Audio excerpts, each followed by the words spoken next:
হাতাল মন্দিরে কন ঢাকা শহরে বলে লাইন নাই দেখে যাবার কন ডেলি তেলে প্রতি পাম্পে তেল না সময় নাই। এখন বাংলাদেশের কথা বলে তো লাভ হবে না। সরকার এবং তেল ব্যবসায়ীরা এরা এই দুর্বেরের খেলা খেলতেছে। ধরেন তেলের দাম বাড়ালে এই সংকট থাকবে না। চাহিদা অনুযায়ী দেখা গেছে আপনার আগে রাত 11টা পর্যন্ত দেওয়া হতো। তেল মন্ত্রী জিজ্ঞেস করে দেখে নাকি ভাত খায় না ঘুমায় অনেক কন আর বাচ্চা এলে ট্যাক্সি তেল বলবার লিগা পাম্পে তাহলে বুঝতে পারবো। আর তারেক ভাই আপনার কাছে একটা দুই হাতে করতেছি, ওই মন্ত্রী হিসাব আপনি নাইছেন না। একে ঘরে মজুত আছে, আমার ঘরে মজুত নাই। প্রতিটা পাম্প খুলে দিবার কন। আর তেল মন্দিরে কন ঢাকা শহরে বলে লাইন নাই দেখে দিবার কন। আর কি কমো সব তো আপনার গই, আমরা তো বেকার। মন্ত্রী তো মুখে বলে দেয় কোনো কাজে তো কোনো কিছু হয় না। উনি বলে যে পাম্পে তেলের অভাব নাই, কিন্তু আমরা তো দেখতেছি অভাব। 300 টাকা 400 টাকার বেশি তেল দিচ্ছে না। আর মন্ত্রীরা জিজ্ঞেস করা দরকার ভাই কি কারণে মাল তেল দিচ্ছে না। বিদেশ থেকে তো তেল আসছে, রেডিতে প্রতিদিন তেল ঢুকছে, আমরা তেল পাচ্ছি না। ওদের গাড়িতে, সরকারি গাড়িতে তেল ঢুকছে, পুলিশের গাড়িতে তেল ঢুকছে, আমাদের গাড়িতে কোনো তেল নাই, পাবলিকের কোনো তেল নাই। ঠিক আছে, সেই জন্য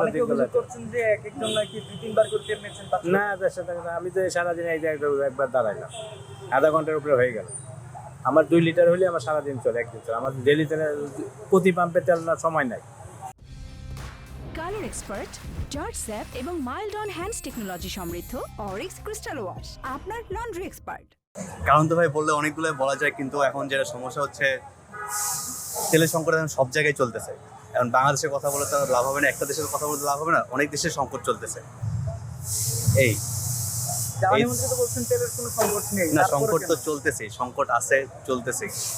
যতদিন না যুদ্ধ শেষ হয়, যতদিন না যুদ্ধ থামে, তখন তো আর বলা যেতেছে না কবে থামে না থামে। আমরা তো সরকারের উপরে আস্থা রাখছি। হ্যাঁ, সরকারের উপর আস্থা রেখেই তো আজকে আমাদের এই ভোগান্তিটা।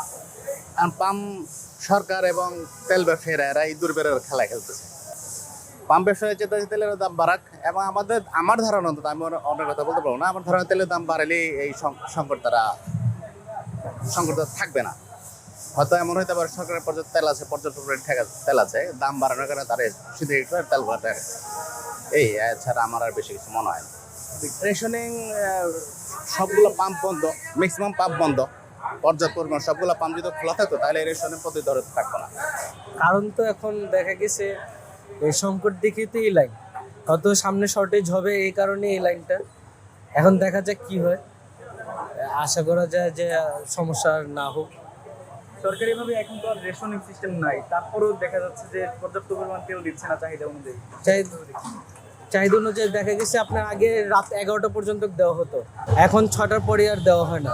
এই কারণেই লাইনটাও দেখা গেছে, এই কারণে লাইনটাও হচ্ছে এই কারণে আপনার ভোগান্তিটা, আমাদের সাধারণ জনগণের এই ভোগান্তিটা, এটা তো আপনার ফ্রিকুয়েন্টলি আসতে হবে, সবার ফ্রিকুয়েন্টলি আসতে হবে।